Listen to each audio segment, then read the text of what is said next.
স্বৈরাচার পালিয়ে গেছে, স্বৈরাচারের মাথা পালিয়ে গিয়েছে, কিছু কিছু ছোট ছোট মাথাও পালিয়ে গেছে, কিন্তু লেজ শরীরের অনেকাংশ অবশিষ্ট রয়ে গিয়েছে। তারা কিন্তু ভিতরে ভিতরে ষড়যন্ত্র করছে। শহীদ পরিবারদেরকে ওনারা প্রাথমিকভাবে 5 লাখ আর আহতদের প্রাথমিকভাবে 1 লাখ করে দিবেন। যদি ওনারা আগে বলছিলেন শহীদ পরিবারকে 30 লাখ করে দেবেন ওনারা, আমরা কিন্তু ভুলি নাই এটা। ত্রয়োদশ জাতীয় সংসদ নির্বাচনে আওয়ামী লীগের অবস্থান কি হবে তা এখনো নিশ্চিত নয়। তবে আওয়ামী লীগের প্রধান প্রতিদ্বন্দ্বী বিএনপি চায় দলটি নির্বাচনে আসুক, নির্বাচনটি হোক অংশগ্রহণমূলক। এদিকে আওয়ামী লীগের বিষয়ে আরেক প্রতিদ্বন্দ্বী জামায়াতের অবস্থান কিছুটা ভিন্ন। দলটি চায় যারা অপরাধ করেছে তাদের বিচার। তবলিগে জামাত করেন না, তবলিগও কিন্তু বন্ধ হয়ে যাবে, তবলিগও করতে পারবেন না, অস্তিত্ব বিলীন হয়ে যাবে। আমি বললাম, খালি আপনি তো বললেন দিন প্রতিষ্ঠার ক্ষেত্রে অন্তরায়, অন্তরায় ও তো পরের কথা, দিন প্রতিষ্ঠা হবেই না। 24 সালে ধরেন আপনাকে নিষিদ্ধ করলো, 25 সালে আরেক দলকে নিষিদ্ধ করবে। সর্বশেষ যেই লোকটা ওয়াজ করে ভাত খায়, ওনারও ওয়াজ করা বন্ধ হয়ে যাবে।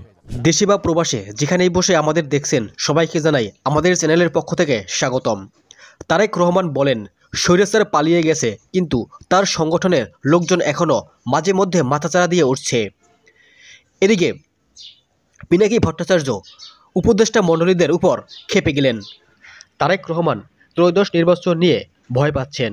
তিনি বলেন, আগামী নির্বাচন এটা সঠিকভাবে পরিচালনা হতে নাও পারে এবং এটা খুব সহজ হবে না, খুব কঠিন আকারে ধারণ করতে পারে।